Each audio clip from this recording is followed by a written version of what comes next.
millions of Kenyans who have been praying for me for my quick recovery. I really want to thank them and to say that I will remain forever indebted to them for their concern, for their love, and for wishing me quick recovery. The unfortunate turn of events there during that particular time. Even as you were receiving treatment, a lot was going on in terms of Senate proceedings, the outcome of that. There's also a very active, legal proceedings on the same, resuming on Tuesday.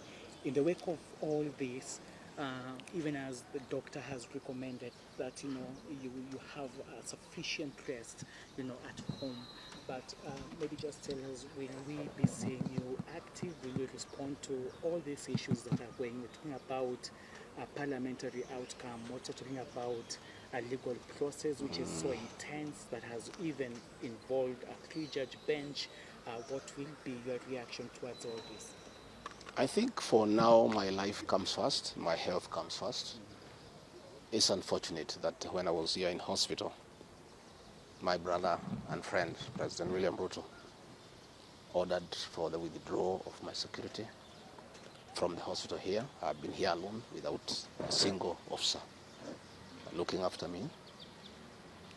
He ordered the withdrawal of security guards in my rural home in Nyeri, in my private home here in Karen, and all officers who are close to me were disarmed and given a warning that they should not be anywhere near me. I didn't know President William Ruto can be that vicious. I am shocked by how vicious a man I helped to be president, a man that I believed in, a man that I was persecuted when supporting him, could be so vicious against me when I'm literally fighting for my life in hospital. How cruel can a man be? As we speak today, the Deputy President of the Republic of Kenya, Gachagua, has no single security officer around him. He's alone. And I am aware that a judge seated in Kirogoya, another one seated in Milimani, gave conservatory orders staying the proceedings of the Senate, which effectively means I'm Deputy President. But the President, in total violation of the court orders, viciously withdrew security around me. Again, to cripple the functions of my office. He ordered, through the head of public service, Felix Koskei, that all officers in my office be sent on compulsory leave. Last night, all vehicles assigned to officers who work under me were impounded to cripple the office of the Deputy President. I don't understand this level of viciousness to a man who have been your deputy, who helped you to become president, irrespective of whatever he has done. At his lowest moment in life, when he's literally struggling to stay alive, you unleash such viciousness against him. I bear no grudge against anybody, but I had not seen that in President William Ruto. The man I'm seeing is not the one that I thought that I knew. I know there was concerted effort that I should not go to Kwale for the celebration. Wilson Airport were told that I should not go through Wilson Airport. All owners of helicopters were told that I should not be allowed to use any of them to go to Kwale. I don't understand. But as I say, I want the people of Kenya to know that as I go home today, I have no security. And it's good that they know. And if anything happens to me or my family, President William Ruto must be held to account. We've made many mistakes in life.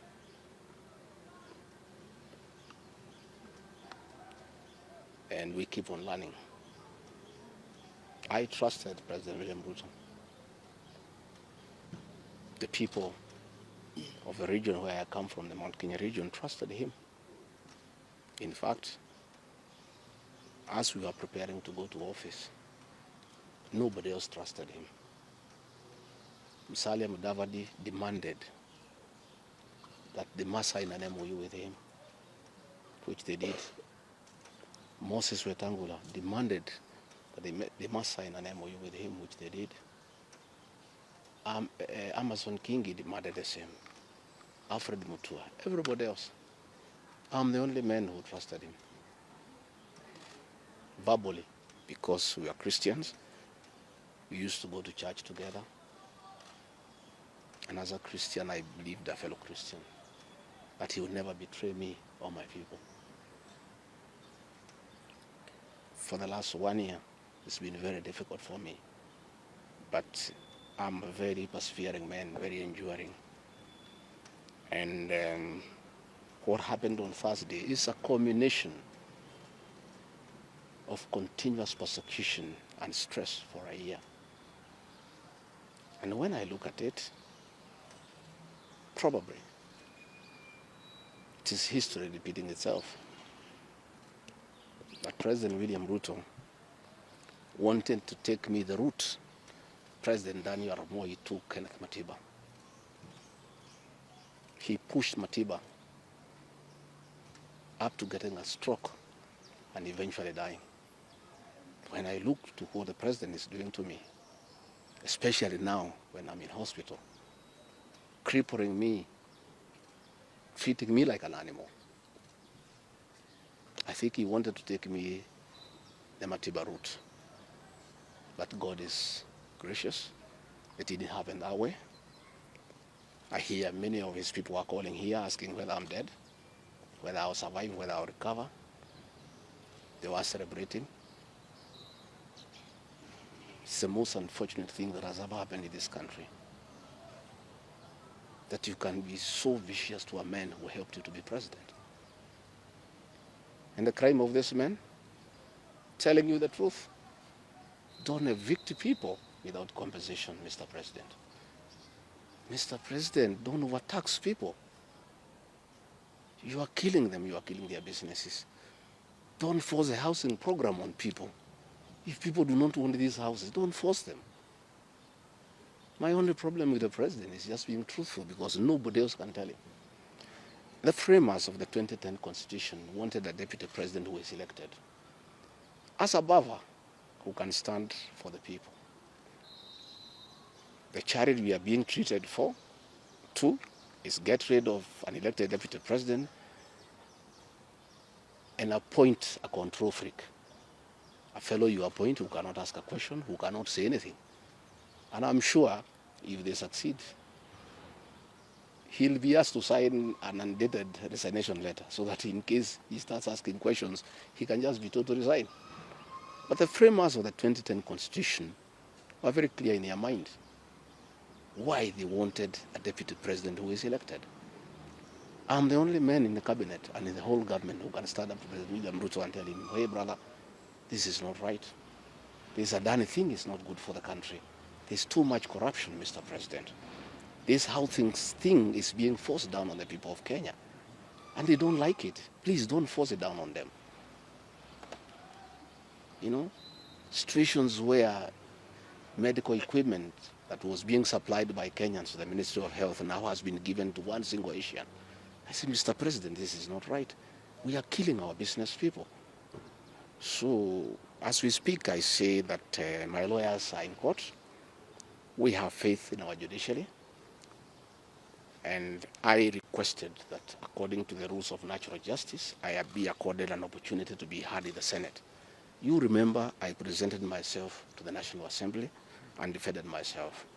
In the Senate, I was there day one, And even when the Speaker asked me to sit down to listen to the charges, I decided to stand up to face my accusers. I was there the following day. I was ready for cross-examination. The 11 counts is nothing but malice and fiction. It was a political game by the president to get rid of me. And looking at it, I don't think the president had any intention of ever working with me. I think he just needed me to help him win the election because of my mobilization capacity and the faith the Mount Kenya region has in me.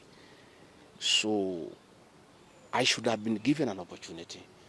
I have asked my lawyers and they have told me the motion was not time-bound. What is time-bound is a select committee that should work for 10 days and then report to plenary.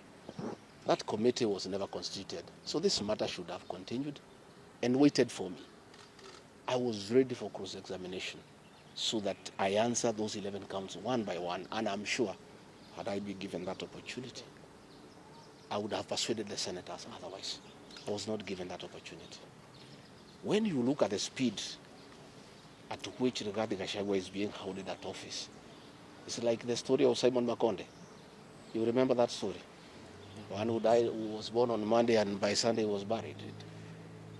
The kind of efficiency that has been exhibited in holding Rigathi Gachagua out of office, if this efficiency was being exhibited in the management of the affairs of this country, Kenyans would be very happy. What is the hurry? The framers of the Constitution gave the president 14 days to look for somebody to replace the deputy president. It gave Parliament another 60 days. That's a total of 74 days. Why is a job that was prescribed by the framers of the Constitution to be done within 74 days is being done in half a day? You must ask yourself that question. I think it's being hurried to circumvent justice to avoid the courts of law from interrogating this matter and making a decision. The courts told us they don't want to interfere with the process, to let the parliamentary process get finished and then go to them. We have gone to them now. It's over. The courts will interrogate the process and make a determination. But I ask, let the president obey court orders. Through a court order, Rigathi Gachagua is deputy president. Why doesn't he have cars? Why doesn't he have security? Why has his office been made dysfunctional? I think it's very important. But finally, I want to tell the people of Kenya that I don't feel safe. And for the first time, let me say that on 30th of August in Kisumu, undercover security agents entered my room in Kisumu and bagged it. And one of them tried to poison my food. But we detected it, and we were able to escape the scheme. I was supposed to be killed through poisoning. On 3rd of September, in Nyeri, another team from the National Intelligence Service came to Nyeri and tried to poison food that was meant for me and Kikuyu Council of Elders. I did report this matter to the National Intelligence Service, and the officers who were assigned to my office, I asked them to leave because I felt I was not safe. After the 2 attempts to assassinate me through food poisoning failed, it is when this impeachment motion was hatched. When my security was withdrawn here, officers from the National Intelligence Service have been hovering in every room, in every compound here, to an extent that I had to call my wife and my children to come and stay in my room, just in case they get entry to my room or compromise the people who are treating me. So Rigathi Gachagua and his family feel very exposed because these people have tried to kill us before. They have now tried to get us out of office. So I asked President William Ruto, my brother, I helped you to be president. Leave me alone. Leave my children alone. Do whatever you want, but let me live let me look after my children. You can do whatever you want with the country, but allow me to live. Because I was there for you when you needed somebody to be there for you. When you were in trouble and you needed a man who could stand with you, I stood with you, with my family. You have paid us in kind by being so cruel and vicious against us. We are simple people. We are a very small family. Let us be. Do whatever you want, but please, Mr. President, I beg you, don't kill us. Don't kill my children. You have caused me enough pain for the last 1 year. Please, leave me alone. Let me be. God will take care of me. I don't have to have security. I don't have to have drivers. I don't have to have cars. Please allow me to have my peace, if nothing else. And remember, I was there for you when you needed a man to be there for you. Let the courts of law uphold and protect our Constitution. I ask the Chief Justice, Martha Koome, to live true to the fidelity of our Constitution, to make sure that this is a country of the rule of law, to allow the court process to take place and ensure that this process is not nugatory. There are orders asking that Rigathi Gachagua remain in office until this matter is heard and determined. Let it be. Thank you very much. Just a second, please. I don't want to say. Leave him alone. Leave him alone. What's wrong with you?